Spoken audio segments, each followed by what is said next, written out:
Alright mga kadiskarte, good day na naman sa ating mga G-Tour owners dyan, mga G-Tour technicians. So meron tayong mga kadiskarte dito ngayon na G-Tour na idadiagnose.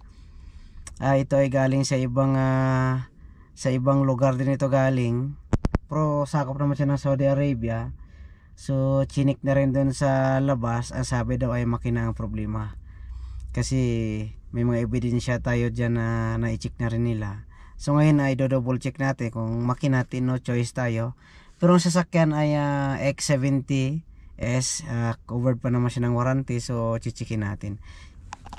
Kasi ano pa lang siya 57 ba? Kilometer, tama ba? 7 kilometer. Yan pala naman yung kilometer niya. Parang malabo. Ayan.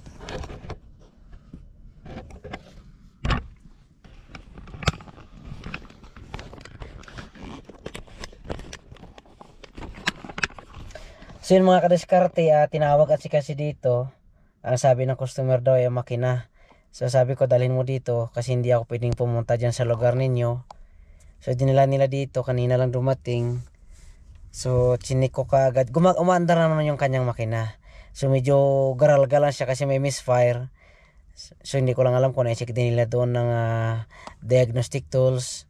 So dito chinik muna natin yung diagnostic. At chinik muna natin mga kadiskarte kung ano yung kanyang DTC bago natin simulan. Kasi yun taman talaga yung tama. Kasi hindi pwedeng manghula-hula tayo dyan kung anong problema.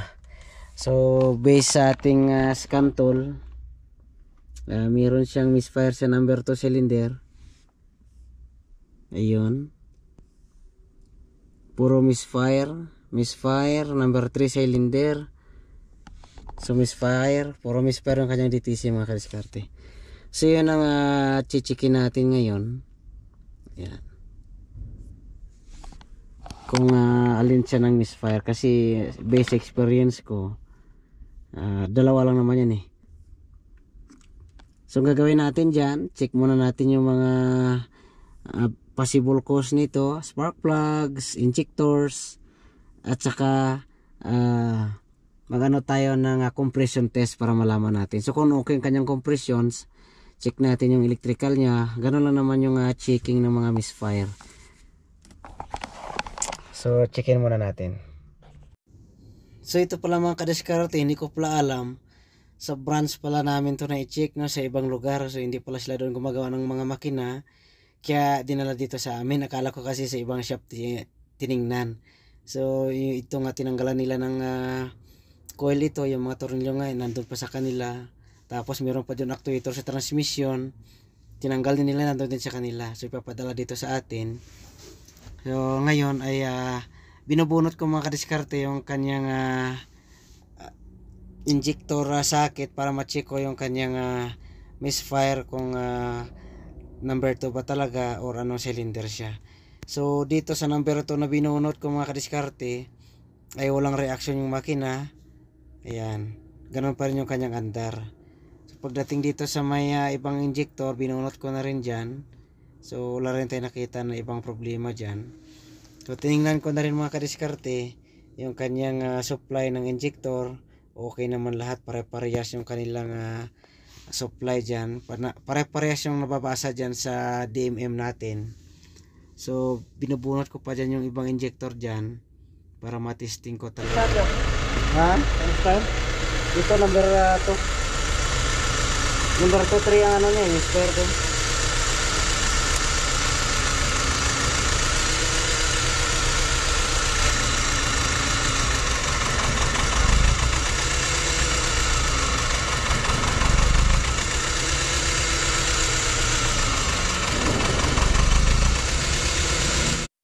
Yan lang mga kadiskarte, yung basic kung paano i-check yung misfire. So minsan kasi pagka check natin yung injector, halimbawa wala tayong nakitang problema sa injector, so check natin yung connector wiring ba, kung may mga supply kung saan ang misfire. Kung nakikita natin sa ating scan tool ay number 2, so check natin ang supply din ng kuryente, spark plugs, coil, ganun lang mga kadiskarte.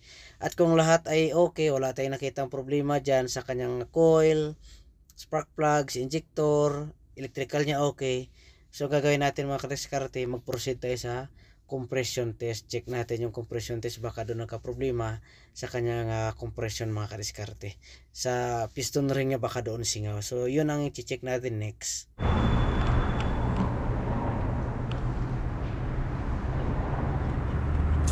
Ito mga kadiskarte, mag-compression test tayo dahil sa kanyang DTC number 2 misfire.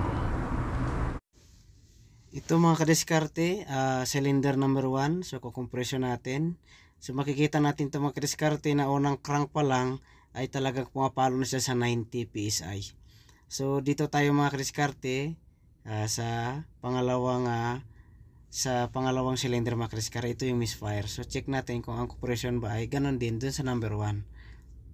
So makikita natin mga kadiskarte na ang compression ay hanggang 30 PSI lang siya. So next natin dyan sa ibang mga cylinder din para malaman natin. So sa number 3 papalo agad siya ng 90.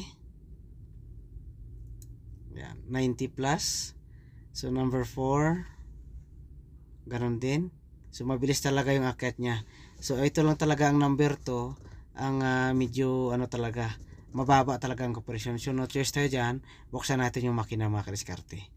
Makadiskarte dahil required talaga ng warranty wet and dry compression. So inulit ko tong number 2, nag wet compression ako dito. Nilagyan ko siya ng langis yung number 2 cylinder, tapos compression ko. Tumaas naman siya ng konti pero hindi talaga siya umabot dun sa 90 mga kadiskarte.